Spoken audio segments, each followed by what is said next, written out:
और दूसरा CWP 143 management accounting पढ़ने वाले हैं। First of all management account, management account मतलब किसी कंपनी को जो सपोर्ट करता है, सारे जो अकाउंट होते हैं उसको मैनेज करता है, किस लिए, ताकि अच्छे से डिसीजन ले पाए। ठीक है, तो वो होता है मैनेजमेंट अकाउंटिंग, राइट। अब मैनेजमेंट अकाउंट के कुछ ऑब्जेक्टिव होते हैं या फिर कैरेक्टरिस्टिक्स हो सकते हैं। सबसे पहले होता है डिसीजन मेकिंग। डिसीजन मेकिंग में हेल्प करता है, लाइक तुम मैनेज अगर सारी चीज़ करके रखोगे तो आगे जाके तुम्हारे लिए वो अच्छे से तुम सही डिसीजन सही टाइम पर ले पाओगे। प्लानिंग करता है, कंट्रोल करता है, प्लानिंग पूरी जो तुम्हारी कंपनी की होती है वो पूरी प्लानिंग करने में हेल्प करता है, कंट्रोल करने में हेल्प करता है आपकी। ठीक है, एंड परफॉर्मेंस एवेल्यूएट होती है आपकी, जो परफॉर्मेंस वो बढ़ती है टाइम टू टाइम। अगर आप ये सारी चीज़ मैनेज करके रखोगे, कुछ मैनेज करोगे तुम उसी में पजल हो जाओगे सारी चीज़ों में, अकाउंट्स में, और तुम परफॉर्मेंस तुम्हारी नहीं बढ़ पाएगी, राइट। कोस्ट मैनेजमेंट में भी हेल्प करता है। कोस्ट मैनेजमेंट में कैसे हेल्प करेगा कि कोस्ट को रिड्यूस कर देगा, ये सही चीज़ें कर देगा कोस्ट में। कोस्ट मैनेजमेंट में बहुत पजल चीज़ होती है तो उसमें वो हेल्प करता है, right.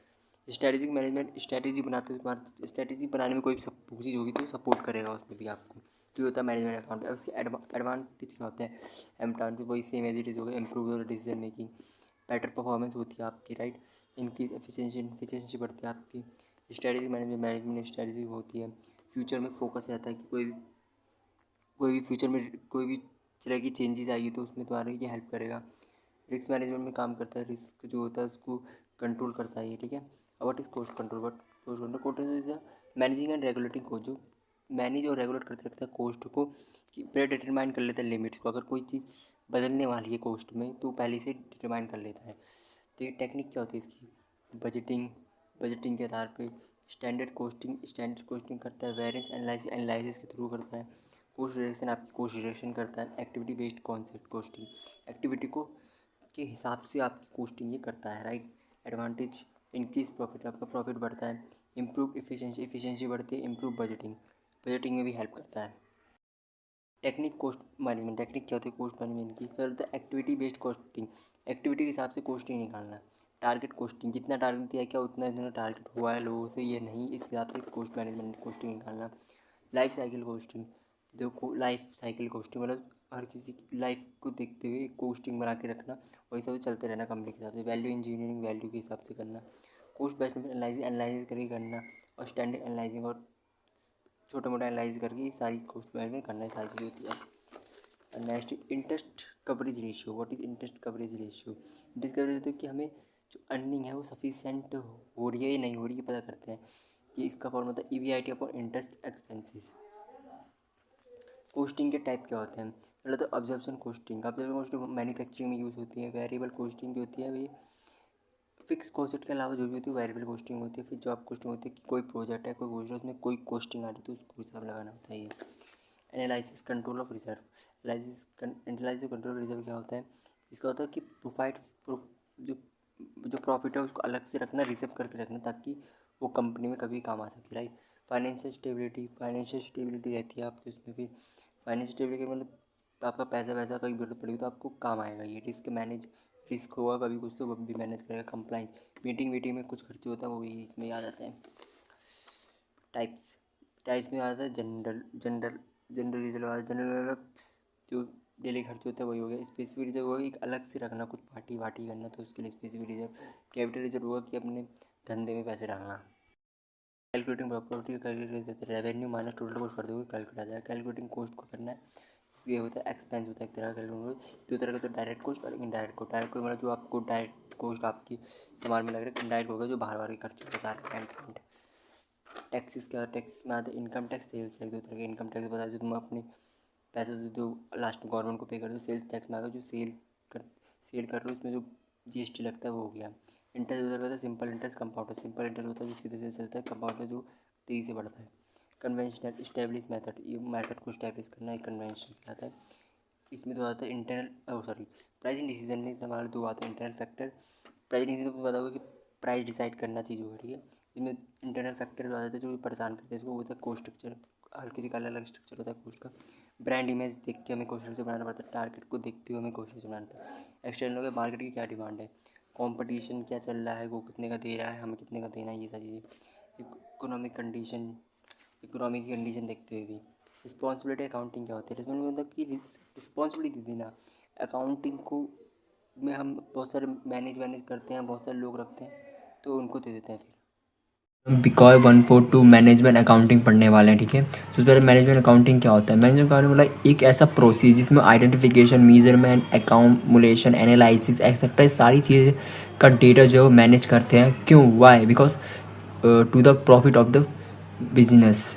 In the future profit कमाने के लिए, बिजनेस के लिए हम ये सारी चीज़ें करते हैं। लाइक सारा डेटा जो होता है, जैसे हर काम को सबसे पहले तो बांटा जाता है हर तरीके से, तो उसके अंदर सारी अकाउंटिंग जो आती है उसमें मैनेजमेंट अकाउंटिंग के अंदर सारी चीज़ें आती है। अकाउंटिंग लाइक फाइनेंशियल, अलग चीज़ों जो हमें पता है, कोस्ट अकाउंटिंग, सारी चीज़ें मैनेज अंदर जिसके आते हैं वो मैनेजमेंट अकाउंटिंग कहता है। इसके अंदर वो सारा डाटा होता है जो एज अ ओनर और या मैनेजर जिनको चाहिए होता है, ठीक है।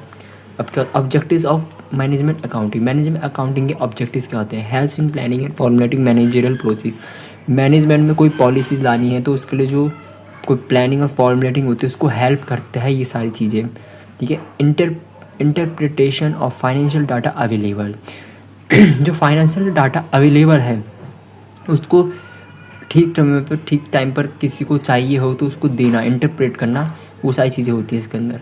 हेल्प करता है डिसीजन मेकिंग में, because you know in the future अब आपको कोई डिसीजन लेना है तो आप डेटा चेक करोगे कि all the things how it works, किस तरह सारी चीज़ें वर्क कर रही है, तो उससे रिलेटेड डिसीजन लेने के लिए, आगे प्लानिंग कोई नया चीज़ लाने के लिए हमें डिसीजन लेना होता है, उसके लिए ये मैनेजमेंट अकाउंटिंग ज़रूरी होती है। हेल्प करती है, help in controlling performance, help करती है जो परफॉर्मेंस जो बढ़िया परफॉर्म कर रहा है, कंट्रोल कर रहा है, उसको भी हेल्प करती है। हेल्प इन ऑर्गेनाइजिंग को एकदम बड़े तरीके से चलाने में भी मदद करती है। अब technique of management accounting, technique क्या होता है मैनेजमेंट अकाउंटिंग की? फाइनेंशियल प्लानिंग एक टेक्निक होती है। Financial statement analyse, financial statement को एनालाइज करना। फंड फ्लो एनालाइज करना, फंड फ्लो जो फंड जो है आ रहा है जा रहा है वो सारी चीज़ों को एनालाइज करने में हेल्प करती है। कैश फ्लो स्टेटमेंट बनाने में हेल्प करती है। स्टैंडर्ड कॉस्टिंग के लिए हेल्प करती है। स्टैंडर्ड कॉस्टिंग, चलो बता स्टैंडर्ड कॉस्टिंग क्या होती है? स्टैंडर्ड कॉस्टिंग मतलब कोई चीज़ तुम्हारी कितनी बन रही है, जो भी लाइक कितने की बन रही है, 1000 2000 की, उससे ऊपर ही तुम्हें वो बेचनी है, उसे स्टैंडर्ड कॉस्टिंग कहते हैं। उसको तय करना कितने का बेचना है। बजटिंग कंट्रोल, बजटिंग को कंट्रोल करने के भी काम आता है। मार्जिनल कॉस्टिंग के भी काम आता है। रेट एनालाइज करने के काम आता है।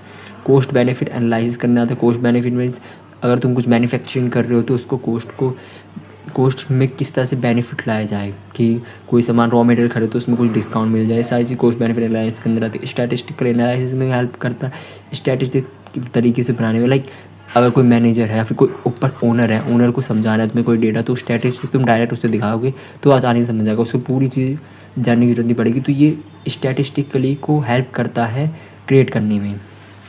ओके, अब कोस्ट कंट्रोल क्या होता है? कोस्ट कंट्रोल एक ऐसा फंक्शन है जो कोस्ट को कंट्रोल करता है। It is very simple. Like cost, like तुम कुछ चीज़ बना रहे हो तो उसको कम से कम पैसों में बनाना, ये होता है कोस्ट कंट्रोल। टेक्निक्स क्या होते हैं कोस्ट कंट्रोल की? बजटरी कंट्रोल, बजटरी कंट्रोल इसके अंदर आता है कि बजट, अगर तुम बजट है तुम्हारा है अच्छा खासा तो तुम उसके द्वारा भी कंट्रोल कर सकते हो। लाइक रॉ मटेरियल ज़्यादा खरीद के थोड़ा डिस्काउंट मिल जाएगा तो उसमें तुम्हारा बजट कंट्रोल हो जाएगा, राइट। स्टैंडर्ड कॉस्टिंग मतलब जब तुम बना रहे होगे तो उसमें उसमें देख लेना कि तुम्हें कितने का पड़ रहा है, कितने का बेचना, उस हिसाब से तुम कर सकते हो। इन्वेंट्री कंट्रोल मतलब इन्वेंट्री में भर भर के सामान रख लो पहले से, ताकि तुम्हारा जिस चीज़ की जो ज़रूरत पड़े उस टाइम पर वो बना सको, ठीक है। रेशियो एनालिसिस की तौर से भी देखते हो तो रेशियो एनालाइज कर सकते हो कि कौन सी चीज़ कौन सी देर में बन रही है, वो रेशियो एनालिसिस के अंदर आता है। वेरिएंसेस एनालिसिस मतलब जैसे कि वेरिएंस एनालिसिस मतलब जैसे कोई सामान तुम बना रहे हो, लाइक तुम कोई सामान बना रहे हो तो उसमें रॉ मटेरियल जो है, लाइक तुम कोई बहुत बड़ा रॉ मटेरियल ला रहे हो, कोई बड़ी कंपनी का वो लगा रहे हो अंदर छोटे छोटे पार्ट में, लेकिन उसको बेचना तुम्हें बाज़ार में महंगा पड़ रहा है, तो वो तुम्हारा कोई सामान नहीं खरीदेगा। तो कोशिश करो कि तुम चीज़ें भी कम की लो जो कि उतनी ही टाइम पर चले लेकिन कम तुम्हारा कॉस्ट आए, तो ये होता है वैल्यू एनालिसिस करना। रिजर्व्स और प्रोविजंस क्या होता है? रिजर्व में आता है जनरल पर्पस और प्रोविजंस में आता है डिप्रिसिएशन। रिजर्व मतलब जैसे जनरल पर्पस के लिए तुम जो रिजर्व करके रखते हो वो आता है। प्रोविजन में डिप्रिसिएशन ये सारी ज़्यादा है, जैसे कि टाइम टू टाइम डिप्रिसिएशन हमारी चीज़ों में होता है, वो सारी चीज़ें प्रोविजंस के अंदर आती है। ओके, अच्छा इतना अकाउंटेंट नहीं है ये। कोस्ट मैनेजमेंट होता है कि एनालाइज करना, कंट्रोल द कोस्ट रिपोर्ट। जो कोस्ट रिपोर्ट हमारी हुई है ना कंट्रोल, किस में हुई थी? कोस्ट कंट्रोल में। तो जो कोस्ट जो कंट्रोल की रिपोर्टें होती हैं उनको एनालाइज करना कोस्ट मैनेजमेंट में आता है, right. Techniques of cost management, techniques क्या होते हैं cost management? Time management, time के द्वारा मैनेज करना, वो सारी चीज़ें इसके अंदर आ जाती है। इन्वेंट्री मैनेजमेंट, इन्वेंट्री में जो भी तुम्हारा सामान है, raw material, like raw material, बना हुआ सामान भी सारी चीज़ें इन्वेंट्री के अंदर आती है, इन्वेंट्री मैनेजमेंट में आती है। आउटसोर्सिंग मतलब जो बाहर की चीज़ें हैं वो सारी चीज़ में आती है। अपडेटेड मार्केट सेंस, मार्केट का ध्यान रखते हुए अपडेट रहना इसमें आता है। कंट्रोल ऑफ हेड काउंट इसमें आता है, मतलब जो हेड हैं, जो बड़ी हैं वहाँ के, उनको कंट्रोल में करके रखना, ये सारी टेक्निक्स आती है कॉस्ट मैनेजमेंट के अंदर, ठीक है। अब बजट क्या होता है? बजट मतलब एक plan, money calculate for the expenditure and where, कि मनी जो है तुम्हारा पैसा है वो कहाँ एक्सपेंडिचर होना चाहिए और कहाँ होना चाहिए, किस समय होना चाहिए और किसके लिए होना चाहिए, सारी चीज़ें बजट के अंदर आती है। बजटिंग दूसरा हो जाता है प्रोसेस ऑफ मेकिंग का बजट। ये बजट बनाने में जो पूरा प्रोसेस होता है बजटिंग के अंदर आता है, और एट द एंड जो बनता है वो बजट होता है, राइट। सो बजटिंग में अंदर ये सारी चीज़ें किस तरह से बजट बनाया जा रहा है सारा, ये चीज़ इसमें जाएगी, ये चीज़ इसमें जाएगी, पूरी चीज़ लिख ले, ये बजटिंग हुआ। टोटल जो एंड में बना एट द एंड उसको बजट कहेंगे, राइट। तो ऑब्जेक्टिव्स क्या होते हैं बजटिंग के? कंट्रोल कॉस्ट, इंक्रीज रेवेन्यू और हाई प्रॉफिट। कॉस्ट को ज़्यादा से ज़्यादा कंट्रोल करना, रेवेन्यू को इंक्रीज़ करना और प्रॉफिट ज़्यादा से ज़्यादा प्राप्त करना। रन प्रोडक्शन एक्टिविटीज़, प्रोडक्शन जो भी प्रोडक्शन की एक्टिविटीज़ है उसको रन करना, राइट। रन प्रोडक्शन तो पढ़ के आ रहा हो। कोऑर्डिनेशन बिटवीन फंक्शंस, जो भी सारे फंक्शंस हो रहे हैं कंपनी में, ये नहीं कोई भी एम्प्लॉय कोई सा अदर फंक्शन कर रहा हो, all the functions are doing by the employees, it's related to business revenue, okay. Targets actions होना चाहिए, जो हमारा टारगेट है, व्हाट इज़ योर टारगेट, तुम्हें पता होना चाहिए, उसी के रिलेटेड एक्शंस होने चाहिए। Financial position predict, financial position पता करना, ये इसके अंदर आता है बजटिंग के अंदर। इससे बजटिंग के फ़ायदे भी होते हैं, बजटिंग तुम सही से बना के रहोगे तो उससे तुम्हारी फाइनेंशियल पोजीशन पता चलेगी कि आगे जाके तुम प्रेडिक्ट कर सकते हो तुम्हारी फाइनेंशियल पोजीशन किधर होगी, राइट। स्टैंडर्ड कॉस्टिंग में बताया टेक्निक करना कंपेयर टू एक्चुअल कॉस्ट, मतलब जो तुम्हारी कॉस्ट है एक्चुअल कॉस्ट उसको कंपेयर करना किससे, प्रॉफिट प्रेबल जो कॉस्ट है उससे स्टैंडिंग कॉस्टिंग कहते हैं। डायरेक्ट मटेरियल कॉस्ट वेरिएशन क्या होता है? Know the cost but the end output loss is different, so difference called direct material cost variation, ठीक है। मीन्स तुम्हारी जो कॉस्ट लगी है, राइट, उसमें जो एंडिंग, जैसे तुमने कोई बजट में तुमने कॉस्ट बना दी कि ये सामान बनाने में इतनी कॉस्ट लगेगी, बट एंड की आउटपुट कॉस्ट जो है वो ज़्यादा आ रही है, तो उसको आउटपुट कॉस्ट को माइनस कर देना कॉस्ट से, ये होता है डायरेक्ट मटेरियल कॉस्ट वेरिएशन, उसे कहते हैं, राइट। ये कम ज़्यादा होती रहती है, ठीक है। मटेरियल यूजेस वेरिएशन होता है, starting material use and material use, मतलब ये फिर एंड से निकल जाए तुम्हारा ये स्टार्टिंग, मतलब जो स्टार्टिंग तुम्हारा मटेरियल लग रहा है और जो एंडिंग मटेरियल लग रहा है। फिलहाल तुम रॉ मटेरियल टाइप कुछ मैन्युफैक्चरिंग कर रहे हो, तो स्टार्टिंग जो मटेरियल है उसको एंडिंग मटेरियल से माइनस कर दोगे, तुम्हारा मटेरियल यूज वेरिएशन आ जाएगा। डायरेक्ट लेबर वेरिएशन होता है कि स्टार्टिंग में जितनी लेबर लगी है और एंडिंग में जितनी ज़्यादा लग रही है उसको माइनस कर देंगे तो डायरेक्ट लेबर वेरिएशन आ जाएगा। लाइक तुमने 4 स्टार्टिंग किए थे बनाने से, लेकिन एंडिंग 5 हुई, तुम्हारा 1 आ जाएगा direct labour variance. Break even point होता है कॉस्ट ऑफ सेल, मतलब तुमने जितनी बनाने में खर्चा किया है उतनी में तुम्हारा सेल हुआ है, तो उसको हम ब्रेक इवन पॉइंट कहते हैं। प्राइसिंग क्या होता है? प्रोसीज सेट सेल सर्विस और गुड्स, मतलब कितनी की सर्विस बेचनी है, कितनी की गुड्स बेचनी है, उस सारे के प्रोसेस को हम प्राइसिंग कहते हैं। प्राइसिंग सेट करना सामानों का ईजी है भी। फैक्टर्स अफेक्टिंग प्राइसिंग डिसीजन, क्या क्या फैक्टर अफेक्ट करता है प्राइसिंग डिसीजन करने में? डिमांड फॉर द प्रोडक्ट की डिमांड देख के तुम्हें प्राइस सेट करना होता है। मान लो ये तो इकोनॉमिक्स में तुमने पढ़ा होगा, you learn money of many times it's, कि अगर मान लो तुम्हारी डिमांड हाई है तो तुम्हारा पैसा भी तुम हाई, प्राइसिंग भी तुम उसकी हाई रखोगी। कंपटीशन देख सकते हो कि इसका अगर कम कंपटीशन है तो प्राइस हाई रखोगे, अभी ज़्यादा है तो तुम कम रखोगे इसका प्राइस। कॉस्ट क्या आ रही है, कॉस्ट को देखते हुए रखना होगा। मान लो तुम्हारा 100 का बनना है तो 120 है, उसके ऊपर का तो तुम बेचना ही चाहोगे, मतलब एट द एंड प्रॉफिट होना चाहिए कितने का भी हो। ब्रांड इमेज देखोगे कि अगर मान लो कोई बहुत बड़ी ब्रांड है लाइक एडिडास, तुम देखोगे कितनी बड़ी ब्रांड है, तो वो कितने भी कोई जूते बेचेंगे तो लोग खरीदना ही चाहेंगे क्योंकि वो एक ब्रांड है, उसका मार्केट में वैल्यू है, ठीक है।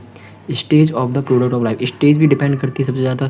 स्टेज लाइक तुम ऐसी चीज़ खरीद रहे हो जिसमें एकदम नई चीज़ है, मान लो अभी बनी है तो तुम वो थोड़ी ज़्यादा बिकेगी, और कोई पुरानी चीज़ होती है तो कंपनी क्या करती है उसको एकदम कम में बेचती है। लाइक कोई खाने का सामान तुमने देखा होगा, होटल का जो खाना होता है एकदम कम हो जाता है ना पैसों में, तो वो फिर कम में बेचते हैं, एकदम सस्ता कर देते हैं उसको, क्योंकि वो ख़राब होने वाला होता है, तो सोचता है कि लोग ज़्यादा इसको खरीदे और ख़त्म कर दे, कंपनी को आगे जाके बैड डेब्ट्स या फिर लॉस ना हो।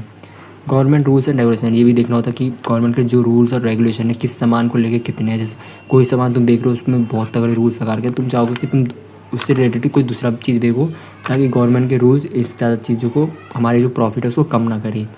ओके, तो यही था दोस्तों चैप्टर, इसके नोट्स बना लेना या फिर पढ़ लेना। मिलते हैं अगली वीडियो में।